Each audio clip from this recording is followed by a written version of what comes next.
2021 Red River Showdown between Oklahoma and Texas did not disappoint. We ended up with a shootout on our hands with Oklahoma coming out victorious 55-48. Yeah, this game looked like one that Oklahoma was about to lose, but they come out in the shootout in true Red River Showdown fashion, making it a real showdown here, and they come out and get the win, big win, 55-48, and they stay afloat. So, how did it look on paper? Caleb Williams ends up coming out as the quarterback after a little bit. He goes 16 for 25, gets 212 yards, throws 2 touchdowns, no picks. He rushed for 88 yards and a touchdown, so that's a lot, especially for a quarterback. Very good for him. Then on the other signal caller here for Oklahoma, Spencer Rattler, the fraudulent, comes out, goes 8 for 15 for 111 yards, throws no touchdowns, throws a pick. He does rush for a TD, but he also racked up -9 rushing yards. He didn't play terrible, but he obviously ends up not playing the full game. And I really hate to pray on the man's downfall, but he just has not looked like what we thought he would look like, and I think this might be it for him. So moving forward from that, though, Kennedy Brooks rushed for 217 yards and 2 touchdowns on 25 carries, just running all over the Texas defense.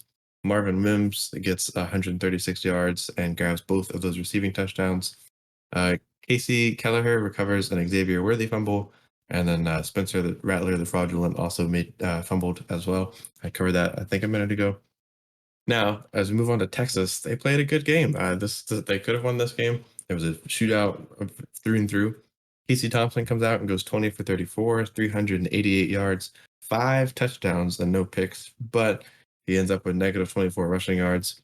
Bijan Robinson rushed for 117 yards and a touchdown. And then Xavier Worthy does have that fumble, but he gets 261 receiving yards and grabs 2 touchdowns. Joshua Moore gets 70 yards and 2 touchdowns. And Jared Wiley on just 2 yards grabbed himself a touchdown. So just a little thing for him. DeMarvion Overshone recovers a fumble from Spencer Rattler, the fraudulent, and BJ Foster was the one who picked off Spencer Rattler. So it's not a great game for Spencer there, but Caleb comes in, takes over, and yeah, I mean, like I said, Texas didn't play bad. They had turnovers that they probably could have avoided, but it wasn't that bad of a game for them. They just got outplayed at the end as Caleb Williams came in with a hot hand. Yeah, so Caleb Williams' hot hand is probably going to get him the starting job at this point. I don't see how you can really go back to Spencer Rattler at this point. He led them to all these wins, over the past season and a half, but I think it's time for Caleb Williams to come in. I think he gave him that spark once he came in because obviously he started the comeback. And this game, I know every game cannot be a darn near 60-60 Big 12 shootout, but this game was so crazy, kept me on the edge of my seat literally. And I was just having so much fun watching the game, bro. Like it was crazy. Texas scores on that first play, and I'm like, oh Yeah. my God. Like, I know Oklahoma is not known for their defense. We all know that. But the fact that they scored on that first play, it really set the tone. And then they scored just a few minutes later again. And then they end up scoring 28 in the first, the Oklahoma 7. I'm like, Oklahoma's going down. They're not going to win this one. And then, they bring in Caleb Williams a little bit into the second. And from there on out, Texas only scores 20, whereas Oklahoma scores the majority of their points, all but 7, from the second quarter on, with 25 in that fourth quarter. Big plays all over the place. I mean, it was just, this is the perfect game to show somebody that's getting into college football, right? Obviously, every game isn't going to be like this, but between Oklahoma and Texas, or, teams in the Big 12, heck, even some SEC games, depending on who's playing, you're going to get stuff like this. And as a football fan, we won. Now, the losers obviously are Texas and the aforementioned Spencer Rattler. Again, I don't really think he's probably going to get his job back. You know, do I think he should just say, all right, forget it? I'll just be done, shut down for the season, prepare for the draft? No, because to me, if he does that, he can prepare for the draft and individually, he wouldn't have to worry about getting hurt or anything. But I think teams will look at that and be like, okay, so you lost your job. and now you don't want to finish the season, right? I don't know what kind of person Spencer really is. Obviously I never met the guy. I don't know what kind of person he is. I can't say anything about his character, so I'm not going to.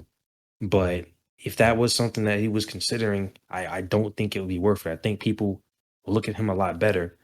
Even if he doesn't start another game for the rest of the season, I think people will look at him better if he stays and if he gets another opportunity to come in. If Caleb Williams doesn't play as well for the rest of the season, if he's named a starter, or God forbid if he gets injured or something, things happen, even just for like a series. Spencer could come back in, and he did come back in for a 2-point conversion at one point, and he got that. So I would definitely not transfer if I was Spencer. I would not say I'm done, declare for the draft, blah blah blah. Just stay there. If he still is the starter after this weekend, then you just have to just play as well as you can. Simple as that. If he's not the starter, still be right there, still be a team player. But again, this didn't really change my opinion of Oklahoma because again, their defense. I mean, they let Texas run all over them, but they did get stops when they needed. So again, this didn't really change my opinion of Oklahoma. This is kind of who they are. They score a whole lot and they allow a whole lot of points. But overall, this was just an amazing game to watch.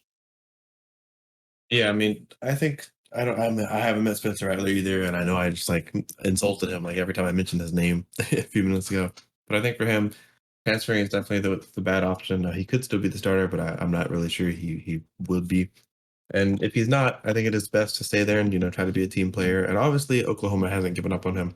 You mentioned that he came back in for that 2-point conversion, and so they of course still want him around there, and I don't think they're going to just throw him away.